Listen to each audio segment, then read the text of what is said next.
Hey Josie, how are you holding up? It feels like an eternity since we last had a conversation. I was just curious if you were okay. Mateo, wow, it really does feel like an eternity. I'm fine. I'm doing much better without your presence in my life. So, what do you want from me? You've got a lot of audacity to contact me after everything you put me through. It's already been months since you abandoned me, and you suddenly want to have a friendly chat. Just so you know, I'm not interested in hearing your voice or seeing your face ever again. I just want to know how you've been coping lately. That's all. You don't have to be so hostile. You must be feeling isolated, living all by yourself in that big house without me, right? You can't have erased me from your memory already. Isolated? That's a hilarious joke. I stopped feeling isolated the moment you slammed the door behind you. Honestly, I felt more furious and heartbroken. But it's already been months. I'm not heartbroken over you anymore. I'm disgusted and still enraged enough to not want to have anything to do with you. But apart from that, I'm doing really well. I'm thankful to our lawyers that our divorce went so swiftly, and that it was all over so soon. Thanks to that, I didn't have to endure your presence in court as often as I feared. Alright, I'm kind of stunned. I thought that you would still have some feelings for me.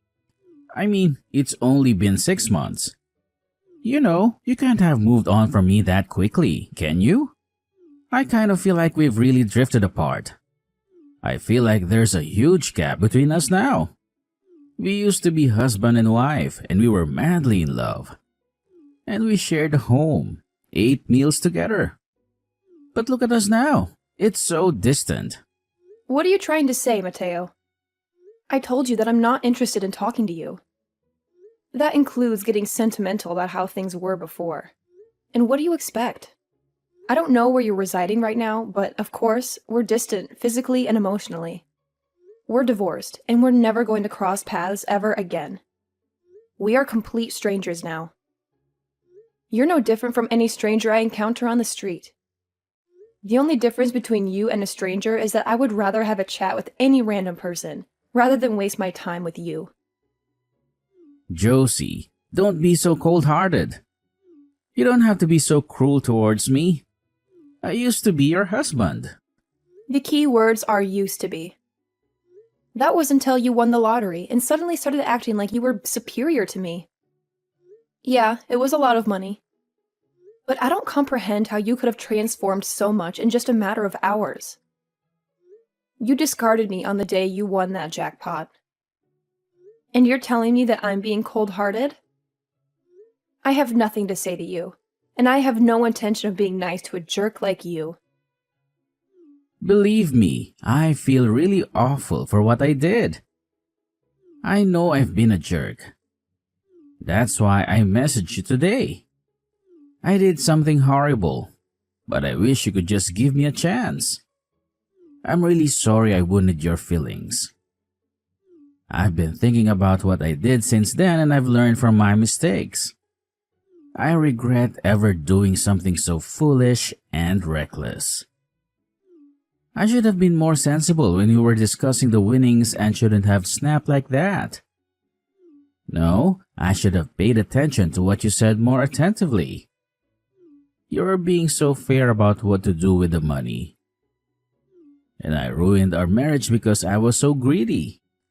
I regret all of that and more. The fact that you're saying that now means you're in the predicament I foresaw you'd end up in all those months ago, right? I hate to rub salt in the wound, but I told you so. I can't believe it took you so long to realize how mistaken you were. I could see it looming from a mile away, but I guess you just had to experience it for yourself. I know I was foolish, and I'm sorry. I finally realized that you cautioned me that this would happen for my benefit. I was too dazzled by the money to comprehend that you were only looking out for me. I wish I could turn back time and change everything, but I can't. I was so foolish and I regret it all. Yeah, you were so foolish and terrible too. I understand that winning $3 million was a huge deal. It's a lot of money, and it's not every day that such a colossal amount of money lands in your lap. I think anyone would freak out and get grandiose ideas about how they want to spend their windfall. I was pretty astonished too.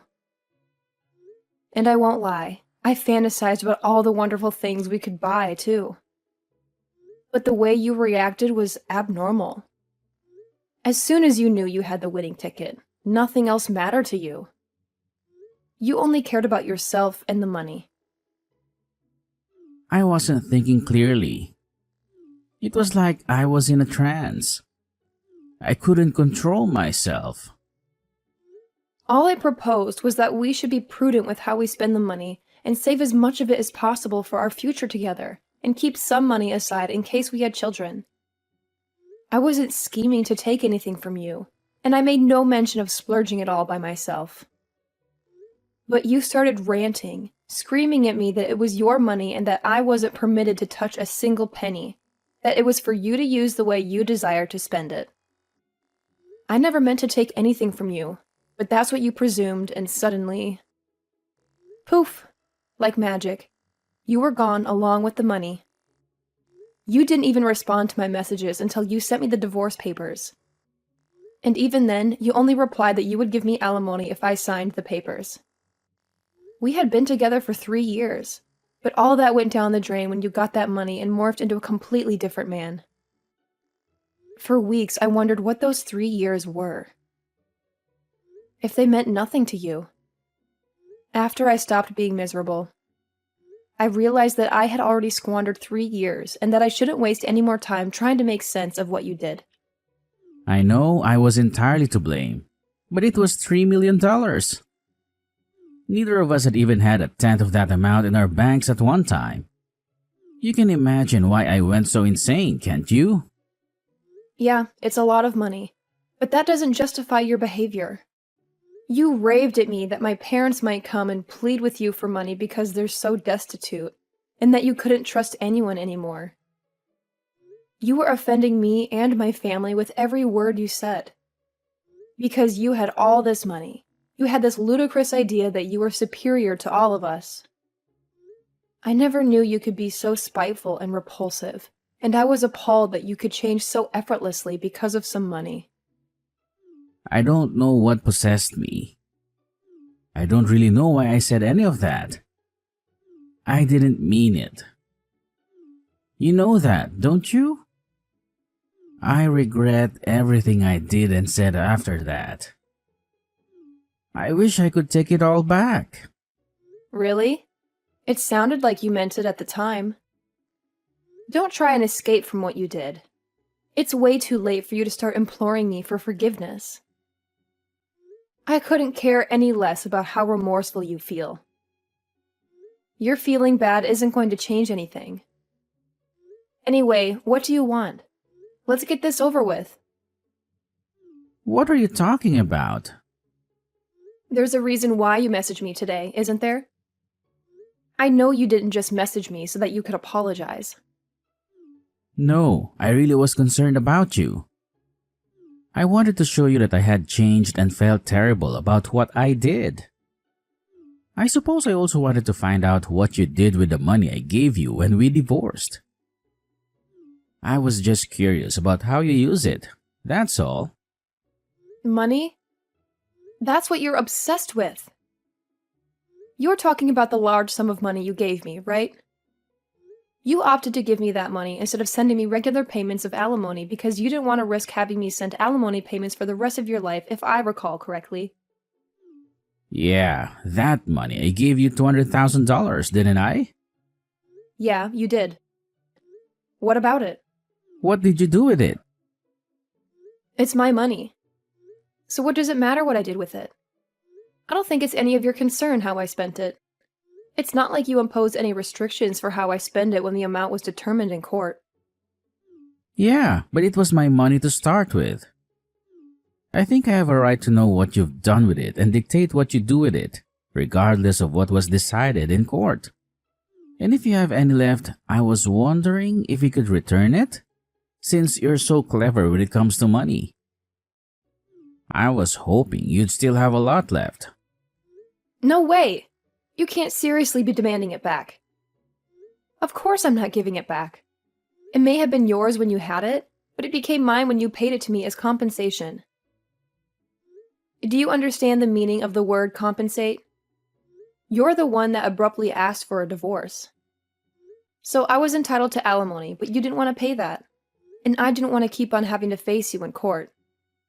So I agreed to that money you gave me. I don't have any obligation to return that money to you. That money was due to me, and it's mine. Yeah, it was compensation. But I only gave you a lot of money because I had a lot of my own money at the time. But I'm in trouble right now, and I need some money. It would be great if you could give it back. To be honest, it's my money, so I shouldn't even have to beg you. What do you mean by trouble? I got married after we divorced. Oh, so the rumors I heard were true. Congratulations. I heard that you married someone. So how did that work out for you? She ran away with all of my money. I never should have married her. What? All of it? Can you believe it? It was $3 million. So I thought that I didn't have to worry about anything for the rest of my life. I thought I could live like a star, so I quit my job and had a house built for me and my new wife. We filled it with luxury furniture and everything. We even had a pool put in. We were living the perfect life together until one day she suddenly asked for a divorce. After the divorce was finalized, I realized that all of my money had been transferred to her bank account and she was gone. We were divorced, my account was empty, she had vanished. She even told her lawyers that I'd been cheating on her, even though I'd never done anything like that. I'd already lost $1 million in compensation during the divorce for an affair I never had. And she took the rest of what was in my account without me even noticing it. I don't know where she is, but the last I heard, she was living in a penthouse apartment overseas. You said you'd never cheated on her, but she managed to win the court case? That must have meant that she had enough evidence to argue for compensation. You can try and act the victim all you like, but in the end, it was your own fault. Your own reckless actions brought all of this upon you. Yeah, fine. She had pictures of me with another woman. But how was it fair that she got $1 million in the divorce? It's my money. So you did cheat on her after all. You're a pathetic excuse for a husband. Yeah, alright, say all you like. Anyway, that's not my point. I've explained why I need the money. Can you give me back the money I gave you? I need it right now. My ex-wife got the house in the divorce too, so I don't have anywhere to live. She's not even using it. She's abroad. The woman bought it out for sale, and I was kicked out of my own house so that she could sell it and take more money from me.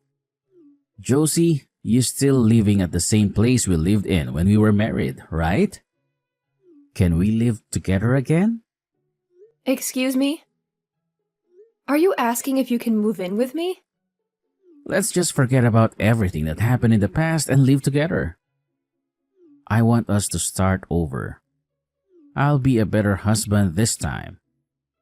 Even if you don't have the $3 million, I know that we can be happy together. I still love you. We can work through this together.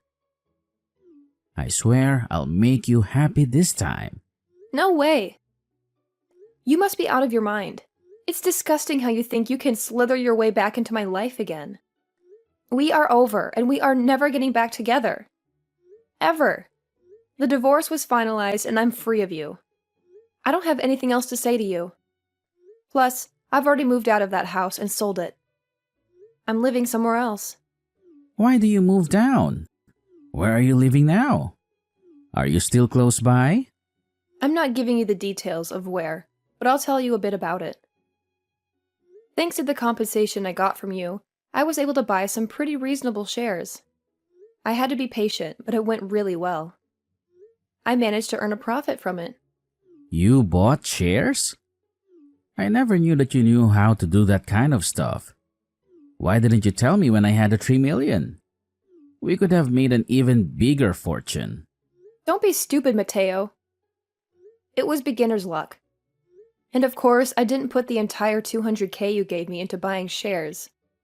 I invested a reasonable amount and got lucky.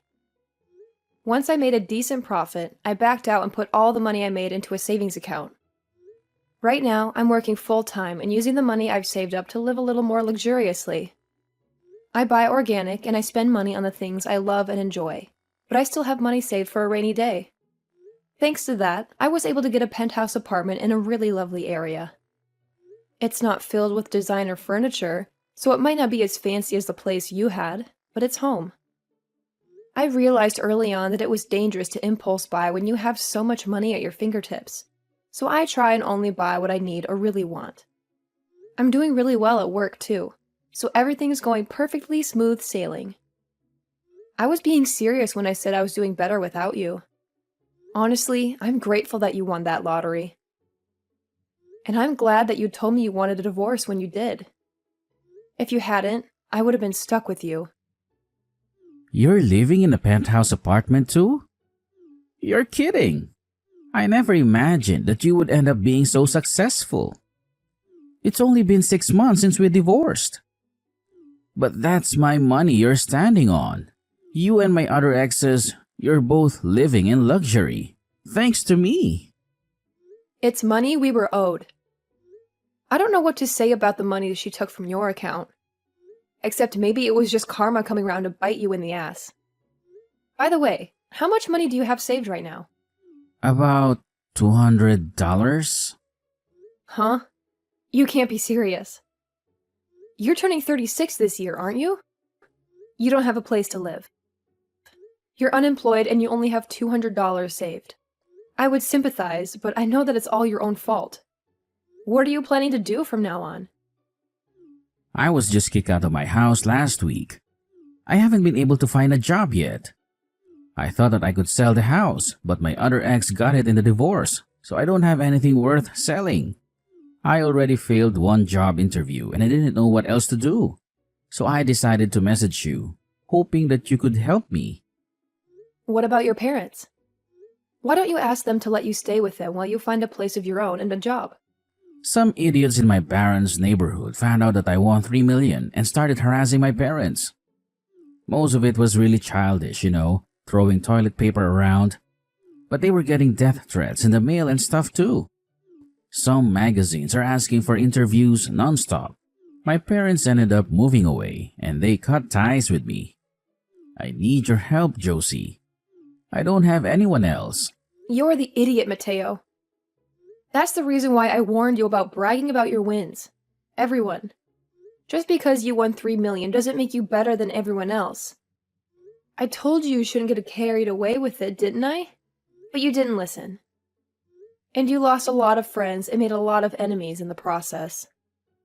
I know I regret a lot of what I did. I regret not listening to you the most, because none of this would have happened if I just did as you said. That's why I want to get back together again. I need you to keep me in check. Sorry, Mateo, but I'm not interested in being your babysitter. We're never getting back together. There's not even a 1% chance of it happening. Why not? I'm not asking you to be my babysitter. I want us to be husband and wife again. We didn't get divorced because we stopped loving each other. You still love me, don't you? We can get back together again. You must be joking. You're the only one that thinks we still have a chance. I don't know whether you actually still have any feelings for me, or if you're just saying all this because you want money. But either way, it doesn't change how I feel about you. The second you said you wanted a divorce, I hated you from the bottom of my heart. You chose your money over me. You made that really clear during the divorce. Now I'm indifferent. I couldn't care less about what happens to you. How can you say that? That's worse than telling me you hate me. Please, I'm on my knees here. Have some mercy on me. I need your help. We were married once, remember? We shared a home for 3 years. We can leave the past behind and start over. No way! You're the one who wanted a divorce after 3 years of marriage. Don't use that as an excuse to get back with me. Then, can you at least give me some money? That's all I'm asking for. You said you have some savings at home. You can afford to help me out, right? You got that money because of me. You owe me. Please, I don't even have a roof over my head. I'm desperate, Josie. You're the only one I can count on. I don't owe you anything. You won $3 million, and you said you didn't trust me with your money. You said I would blow it all on shopping sprees. God knows where you got that idea. You said you wanted to enjoy your money your way and force me to sign the divorce papers. And you took off with all your cash. Well, guess what? I can do whatever I want with my money too, including the money I got as compensation. I don't have a dime to spare for you. Then what am I supposed to do? The reason you have so much money now is because of me. Don't you feel any gratitude towards me? You could at least give me something as a thank you. It's not fair that you're living in a luxury apartment and have money in the bank and still have a job. I have nothing. How can I live with that? Why should I care how you live? You were living in a mansion full of fancy stuff and living the high life for a while, weren't you? I heard your new wife was a real beauty, too. You didn't have to lift a finger and spent your days lounging around, sleeping and eating, I suppose. Do you remember what you said to me when you left me? You said you were rich and you deserved better than a dull old woman like me. Even though we're the same age. Even though you would be just as dull without your money. You said you were going to find someone younger and prettier. Someone who matched your new status. Did you think I would forget that? I don't remember saying anything like that, but I'm sorry. I really am. I wasn't myself then. I didn't mean any of that. I never thought that way. You didn't take me seriously, did you? Ever since we got divorced, I've been missing you. I just want to get back together. I realized after living with my other wife for a few months that you were the only one for me. I need you, Josie. Really? You need me? Thanks, I'm so touched. Is that all you have to say? I'm begging you here. Just hear me out. Please, can't you show some interest for a minute? I just need $1,000, that's all. I won't bother you again. I'll pay you back.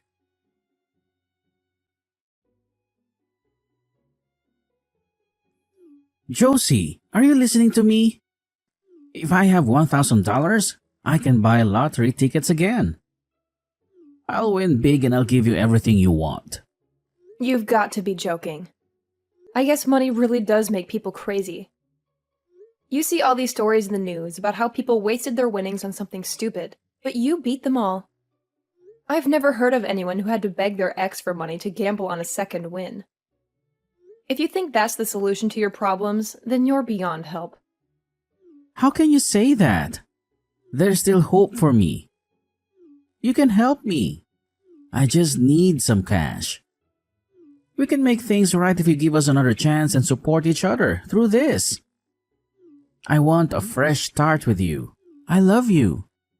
Don't you love me too? Don't you have any compassion for me? You don't love me. You just love what I have that you don't, my money. And I don't need anything to be fixed. My life is awesome as it is now. It's not flawless yet. But you're not the one who will make it flawless. You need to change your attitude and solve your own problems. Leave me alone. I do love you. You're all I have. Give me my money back. It's not yours. I earned this money because of the choices I made. You squandered yours because of the choices you didn't think through. Don't ever text or call me again, you jerk. Let me return the favor you did to me. I deserve better than a dull old man like you. I'm going to find someone who loves me and live happily ever after without you. I'm blocking your number, so don't bother me. Goodbye.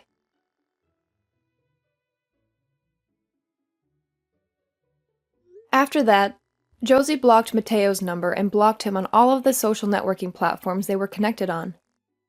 Josie was able to erase Mateo from her mind pretty easily and was relishing her tranquil life without him. She was living her dream life, concentrating on her career and returning to the apartment she had decorated with things she adored. Mateo, on the other hand, had squandered what remained of his savings and still couldn't pass an interview because of his evident lack of work ethic. He didn't change his attitude and accused the interviewers of being unfair and biased. As a consequence, he started borrowing money from loan sharks, and with that money, he began gambling at his closest casino.